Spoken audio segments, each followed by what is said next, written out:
शुणु मु कहूची मु भारतवर्षर जड़े नागरिक कहूची मु भारतवर्षर जड़े बड़ चालाकिया नागरिक कहूची मु मोर अधिकार पाई किछि भी करि पारे। केस करिवि, मकदमा करिवि, रैली रे जीवी, धारणा रे बसिवि, अनशन करिवि, बड़ पार्टी रे चित्कार करिवि, किंतु मोर कर्तव्य कथा उठिले मु चुप रहिवि। मु कोठी लुचि जीवी, मते खोजिले भी पाइबेनी। मु मोर व्यक्तिगत काम हासिल करिबा पई सरकारी ऑफिस को जाई लांच देई समस्त काम करे नेबी, किंतु सरकारी व्यवस्था रे सरकारी कार्यालय रे इते लांच कारबार काहेकि चलीछि बोली मॉर्निंग वॉक रे गपिबी।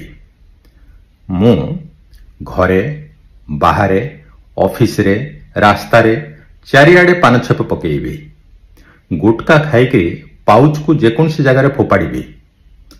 मु बाहरे मुतिबी, हगिबी, आवर्जना को पकेइबी, किंतु विदेश रे रास्ता घाट एते परिष्कार, किंतु भारतर रास्ता घाट एते अपरिष्कार काहेकि बोली चर्चा करिबी।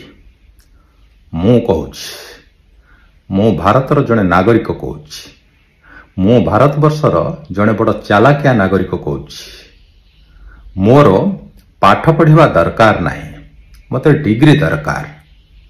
मते कोनोसी परीक्षा रे उत्तीर्ण हवा दरकार नाही, मते चाकरी दरकार।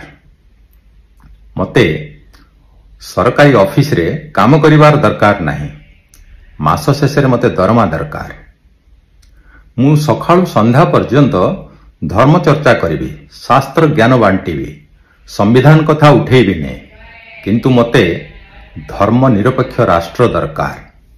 सबु इलेक्शन रे प्रत्येक पार्टी रो कैंडिडेट ठारू मो पैसा नेबे, किंतु मते भलो नेता एवं भ्रष्टाचार विहीन राष्ट्र दरकार।